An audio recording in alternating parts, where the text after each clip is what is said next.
Good evening, you're watching World News Tonight on TVP World. I'm Aaron Darman. Vladimir, stop.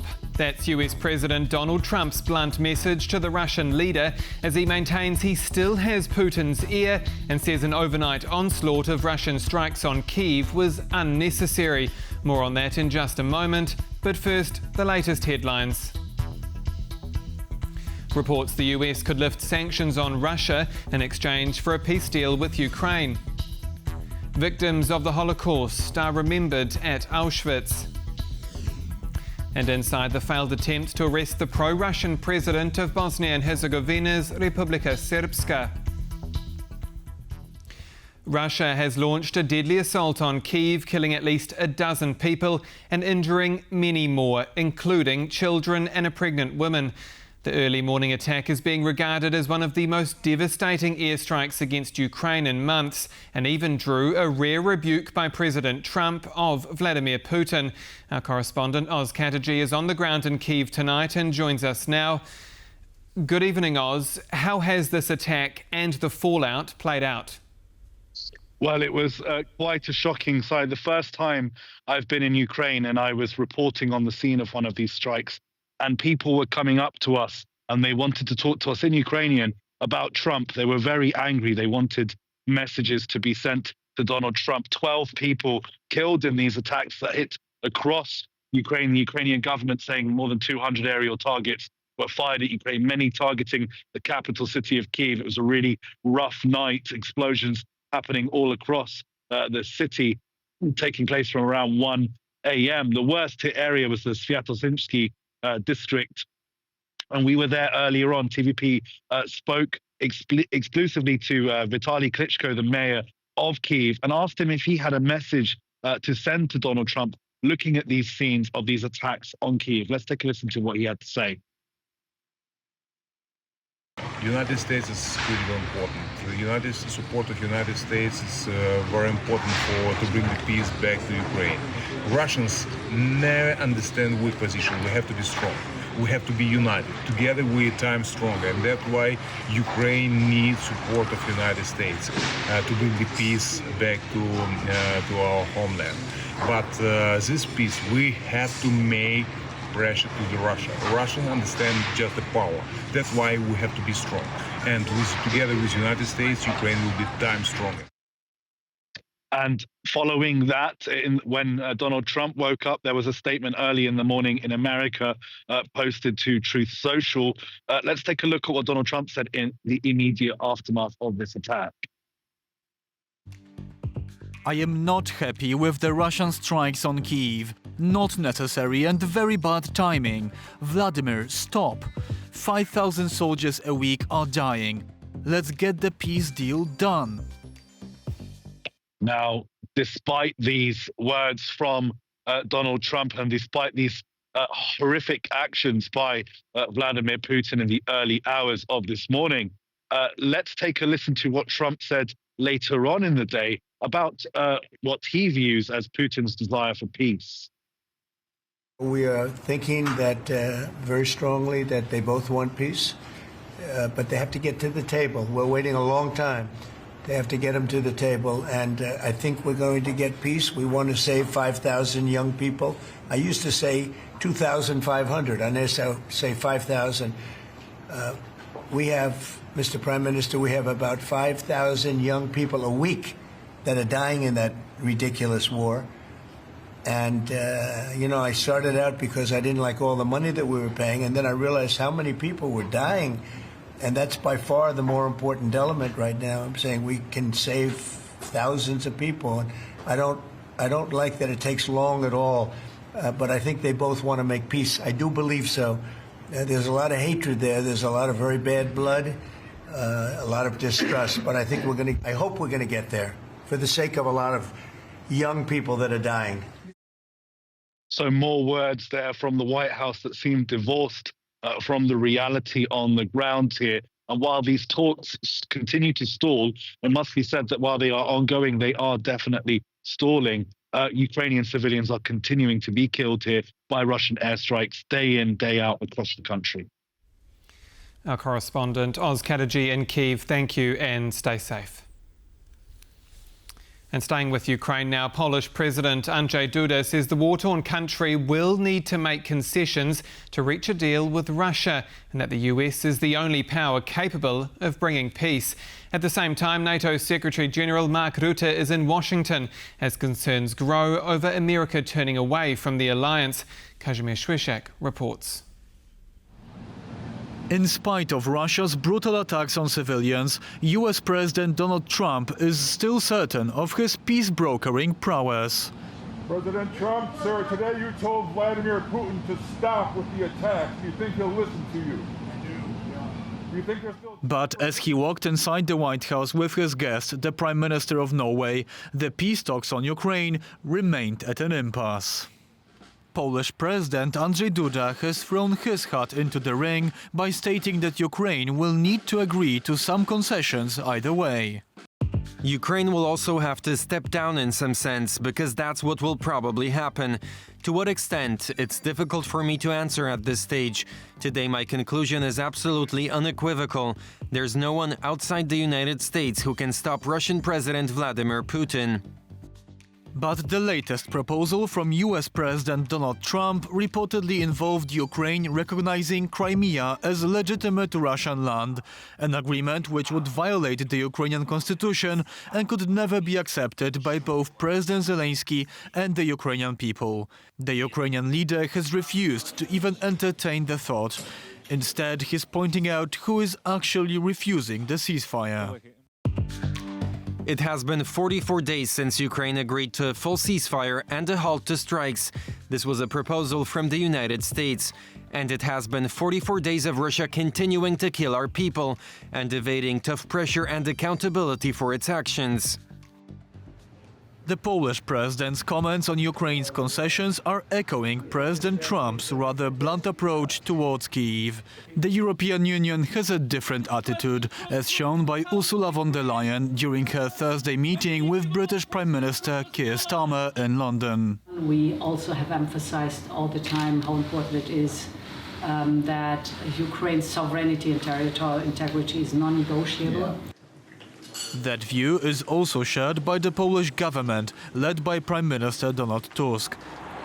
But the future of the peace talks is as uncertain as the actual shape of that truce. NATO Secretary-General Mark Rutte met with the US Defense and State Secretaries in Washington on Thursday amid growing concerns that the US could soon lose interest entirely. These concerns stem from recent messages such as these. Well, I'm going to echo something Secretary Rubio said, which is, look, we've issued a very explicit proposal to both the Russians and the Ukrainians, and it's time for them to either say yes or for the United States to walk away from this process. So, is this just another negotiating tactic or a distinct possibility? One expert says there is already precedence of the United States pulling back. I think we have to take what the Trump administration says seriously, because it's not as if there isn't any past record of this. In the past, in order to put pressure on Ukraine, they have withdrawn intelligence sharing and the supply of military aid. And I think it's entirely reasonable to expect that they would contemplate doing the same thing this time round. As these talks are still nowhere near conclusion, the Americans' patience is wearing thin, and the Russian invasion of Ukraine continues to take innocent lives. For TVP World, I'm Kazimierz Słyszak. The US is denying any claims that it could lift sanctions on Russia as part of a peace deal in Ukraine. A media report out on Thursday indicated the White House was considering relaunching Nord Stream 2, something Europe is firmly against. Marek Steele explains. Lifting sanctions in exchange for a peace deal in Ukraine. Politico has reported that the White House was debating lifting restrictions on the Nord Stream 2 gas pipeline and other Russian assets in Europe. This is unequivocally false. Neither Steve Witkoff nor I have had any conversations about lifting sanctions against Russia as part of a deal with Ukraine. This is journalistic malpractice. Since a large portion of Europe's LNG is now imported from the United States, the move would seem harmful to American businesses. Relaunching any of the two Nord Stream pipelines would mean more Russian natural gas on the European market. Poland's position has been quite clear that Russia needs to pay the price for the aggression. So at this moment, it's quite clear that we are not open to ideas of lifting sanctions. The main proponent behind the idea, according to Politico, is U.S. envoy Steve Witkoff, who is in and out of Russia leading the talks with Putin. Marco Rubio and other members of the administration were reportedly against the idea of lifting sanctions. In November of last year, the Wall Street Journal reported that an American businessman was interested in purchasing Nord Stream 2. Stephen P. Lynch, who prefers to stay under the radar, says a deal for the Russian pipeline would serve long-term U.S. interest.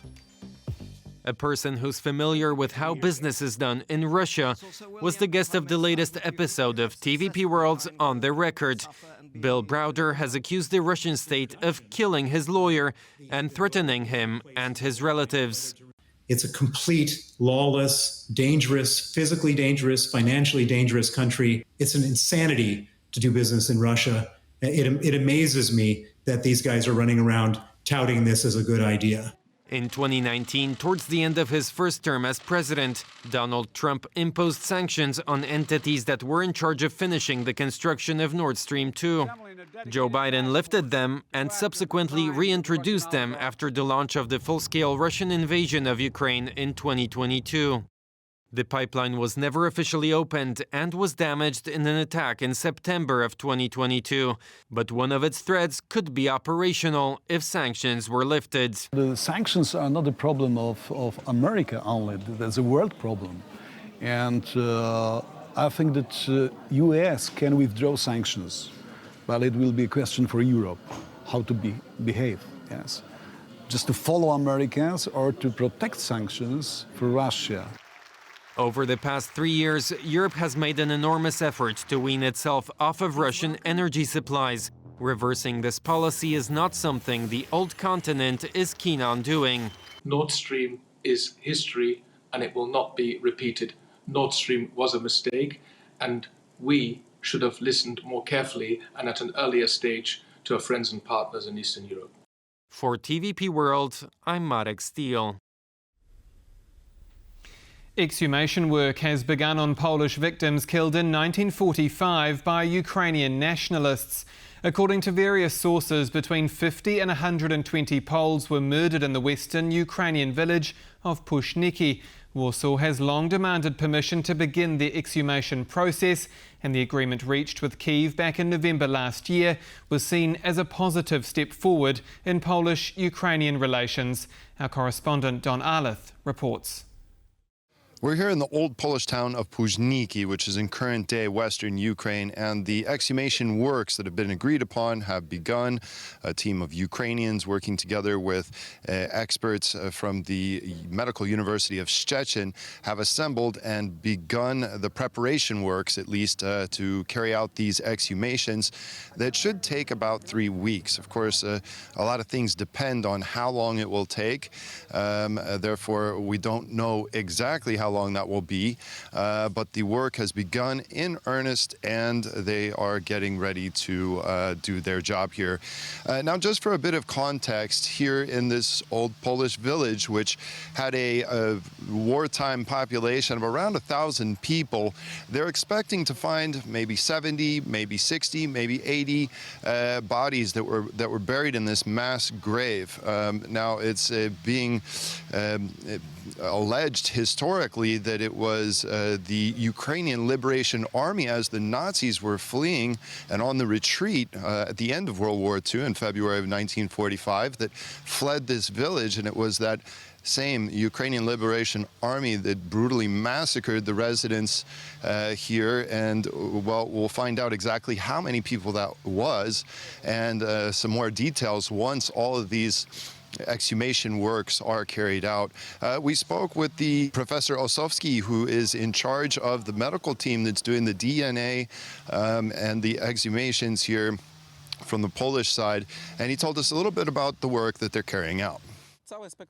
This is the full spectrum of research. The team working on this is a medical team that includes biologists, geneticists, medical doctors, anthropologists, forensic anthropologists, and archaeologists.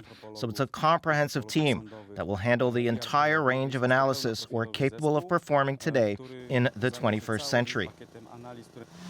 Now, this talk of exhumations and the Polish desire to identify bodies, to establish historical facts and give them a proper burial once all of that work is carried out will continue. Of course, there are other sites in Ukraine that the Polish government is pushing to have exhumed together with the Ukrainian government. Again, this is a painful part of the past that Poland and Ukraine desperately want to bury to move forward into the future, and with that, potentially Ukraine joining the European Union. Reporting from the old Polish village of Puźniki in western Ukraine, Don Arleth, TVP World. More than 80 years after the liberation of prisoners from Auschwitz, members of the Jewish community have returned to the Nazi German death camp to take part in the March of the Living. Both Polish President Andrzej Duda and his Israeli counterpart Isaac Herzog were in attendance. Our correspondent Paweł Trzaskowski was also there. Marches of the Living are organised as an opposition to the so-called death marches, forced evacuations from the German Nazi concentration camps during which thousands were killed. And today the march starts in Auschwitz and ends 3 kilometers from here in Birkenau, and it is this year attended by 80 Holocaust survivors. The March of the Living, commemorating 80 years today of the liberation of this murder camp, brings back the memories of all those skeletons that are buried, that were burned here, that were put to sleep forever. And I feel personally, I feel that I am the spokesperson for the 1.5 million Jewish children that were not as lucky as I am. This year's march was also attended by the Israeli President Isaac Herzog and the Polish President Andrzej Duda. This memory has to be preserved not only as a warning for the world, but also as an expression of respect toward all those who were murdered and all those who fell. We spoke just a few minutes ago about this with President Herzog. I also shared with him how important it is for us, for Poles and for Poland, to make sure that this very place is a monument of remembrance and a warning for the whole world. I believe that our joint presence here today in this sacred place reflects our shared commitment to march toward a common future, founded also on the memory of the past.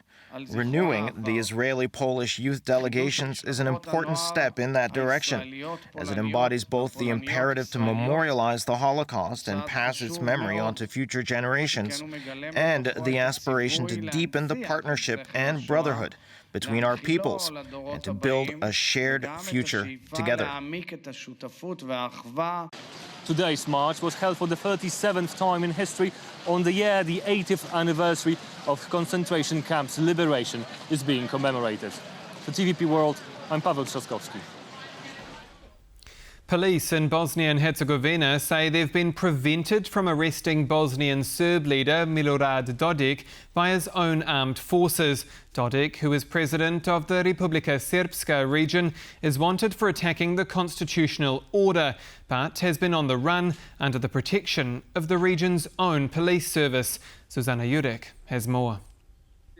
Faces of defeat after the Bosnian police failed to arrest the leader of Bosnia's semi-autonomous Serb Republic, Republika Srpska's Milorad Dodik. When the armed officers arrived at the scene, they were stopped by Dodik's own police forces. But for some, this was the outcome they anticipated. It was the standard that was expected, because Milorad Dodik, the head of the Republika Srpska, made it clear that he is not going to deliver himself to the SIPA authorities, to the officers that wanted only to deliver him the arrest warrant. Back in March, the state court issued an arrest warrant for Dodik and two of his close allies.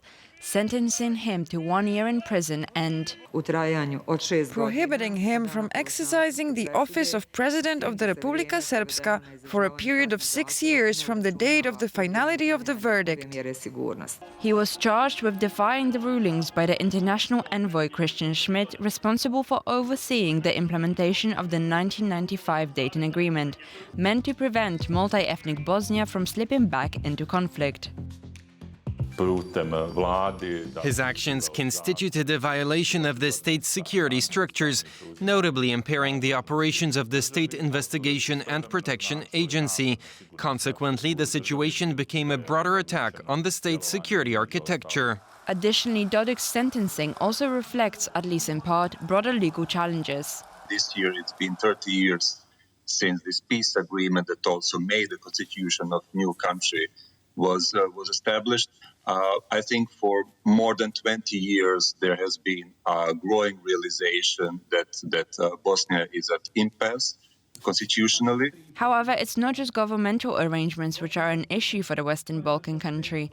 The legacy of the 1995 ethnic clashes remains, and Dodik himself has ensured that this memory prevails. I think that there was no genocide and that it was not planned and that it was not committed. The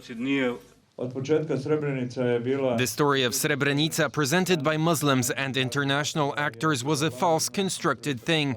Their claim that 8,300 members of the Bosniak Muslim people were killed in the period from July 11th to July 18th, 1995, in an assault of enraged members of the Serbian people is a complete lie.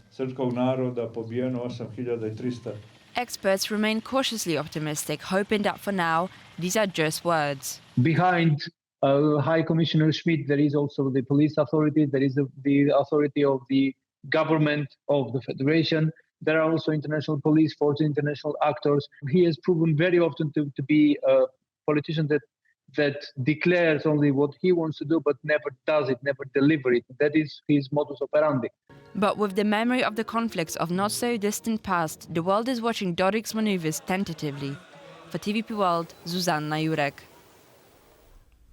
We return now to our top story, a deadly missile strike in Kyiv. Donald Trump with a rare reprimand of Vladimir Putin and Ukraine on edge. Here to discuss all of this in the studio is the Ukrainian ambassador to Poland, Vasyl Bodnar. Thank you so much for coming in. Good evening. Thank you for the invitation. Can I start with the deadly missile attack this morning? There's so much talk about the potential for peace in Ukraine. But do you see any signs that Vladimir Putin is ready to strike a deal? We are dedicated to the peace, and we agreed it with the American side. We have been discussing it yesterday in London. Our negotiation team have been there for the whole day. But Putin is a murderer. He's continued to killing civilians. He couldn't reach any progress, substantial progress on the front line, so he's trying to push Ukrainians to believe that the force could to make us more eligible for his terms of peace. But it wouldn't work. We are defending our homeland.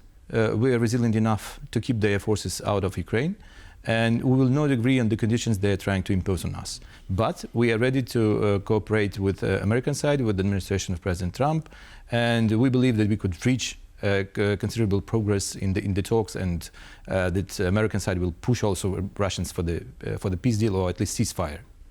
We've seen President Trump respond to the strikes. He wrote, quote, Vladimir, stop, and noted that it was, quote, very bad timing. How should we read into this? Do you feel like his temper, perhaps, with Putin is rising? As we feel, President Trump is dedicated to reaching the peace deal, a peace agreement, or at least ceasefire, and it is very important for us because we are also on the same page. So Ukrainians need peace more than any other nations in the world. We are in the war almost 4 years, and it is very tough to keep one of the strongest armies in the world to keep them back. But we also show the strong resilience and the ready to defend our homeland, because it is our independence, and we believe that Russians try not only to subjugate us, but to use our resources against the world. So now it is the mission, not only for Ukrainians to defend itself, but also to defend the peace, the future of the peace. But do you get a sense that President Trump is getting frustrated with Vladimir Putin, that Putin doesn't seem to be... I wouldn't speculate about that. So I would prefer to work on practical terms, and we are working on the peace or the ceasefire terms, on the mineral deal. It is a practical thing, and that when we reach agreement and we'll announce it, so that will be the considerable achievements in our bilateral relations. So what we need a strategic partnership with the United States. We had traditionally, and we believe that it is the best solution for today's situation, and to push Russia back to the normal international law, and not to prevent further aggression, because it is the most dangerous story. Do you feel like that minerals deal will be signed soon? We are working on that. It's a good progress. We already signed the memorandum last week. Our teams are working on the concrete agreement, which is very, very substantial in details. We are highly interested in the investments from the American side of American companies, and also believe it is very good secure guards for our infrastructure. But still we need security guarantees which will not allow Russians to continue the war or to renew it in case we could stop it. So weeks or months? I believe it's still the weeks in front of us, but it depends on how we could reach the agreement on practical terms. So hopefully soon. Trump's envoy Keith Kellogg, you mentioned the meeting in London, met with a Ukrainian delegation this week. Following that meeting, he wrote on X, and I quote, "It's time to move forward on President Trump's Ukraine-Russia directive." I found that wording interesting. Are you confident this is a peace negotiation, or is Ukraine facing a Trump directive when it comes to Russia and Ukraine? We are working with the American side as a partners. So we believe that the American side is maybe have the strongest tools of influence on Russians, and their mediation is highly valuable. We believe that we could reach common understanding on how to finish the war. And today's or yesterday's attacks on Ukraine show that Russia is unwilling to sign the deal, or to sign the ceasefire deal, which we actually agreed with the American side. And we are pushing for implementation of these arrangements. So it is the most important story to stop the fighting, and then start talking. And it is not about discussions about land or something else. We are defending our territorial integrity, and it's a keystone point for our independence as a whole. You mentioned America's influence. Outgoing Polish President Andrzej Duda has today noted that the US is the only one that has the power to stop Putin, and that Ukraine will have to make some compromises in these talks. Is he right? We are working on that point, so I have seen nothing wrong with that we need to look at the possible compromises, but President Duda had said nothing wrong about what Ukraine should look for the compromise. Is it terms or is it conditions? So still it is the process. We are defending our position. We have presented it very clearly, understandably. We have maybe a couple of key points, which is territorial integrity, punishment of those who make a criminal act against Ukrainian population, and also pay retribution. But also, no one could dictate us what union to join, and there could be no talks about the decreasing of Ukrainian armed forces. It's our decision, sovereign one, and no one should have an influence on that. So beyond those points, Ukraine is open to compromise. Yeah, we are ready to discuss, but we are ready to discuss it with the American side. We're not talking to Russians. There was a couple of attempts. We have a lot of agreements with Russians, a lot of ceasefires before the full-scale invasion. It doesn't work. Given that much of America's proposals tend to mirror long-standing Russian demands, freeze of territorial lines, no NATO for Ukraine, indeed the acceptance of annexation of Crimea. I mean, first of all, can Ukraine ever agree to this? And in blunt terms, do you think a deal brokered by America will need some sort of Ukrainian concession of land? It is not about that. So we are ready to stop fighting, to stop the war, but we will never give up officially any land to Russians. It's absolutely non-starter. So, but we are ready to discuss in a political way. We understand that de facto situation might be different from the de jure situation, but nevertheless, Crimea is Ukrainian, Donbass is Ukrainian, and no government in Ukraine will ever agree on any territorial concessions which will be on the paper. And so briefly on Crimea, how crucial for Ukraine is the difference between having Russian forces in Crimea and allowing the land to be formally recognized as Russian territory? Neither this nor that. So it will never be recognized as Russian territory. It is not an interest neither in Ukraine nor littoral state of the Black Sea region. It is actually the break of the existing legislation of bilateral agreements or internal legislation. We have a constitution, and no government could agree on changing constitution without the contest of the parliament and the people. Another side is about the Russian presence, military presence. It's totally unacceptable because it was occupied unlawfully. The so-called attempted annexation was conducted with the broke of international law and bilateral agreements. So for us, crucial thing is to turn our lands back in a peaceful way or in another way which will be possible in the future. Ukraine's ambassador to Poland, Vasyl Bodnar, thank you again for your time. Thank you. And that's all for World News tonight. Do stay with us here on TVP World. I'm Aaron Darman. Good night.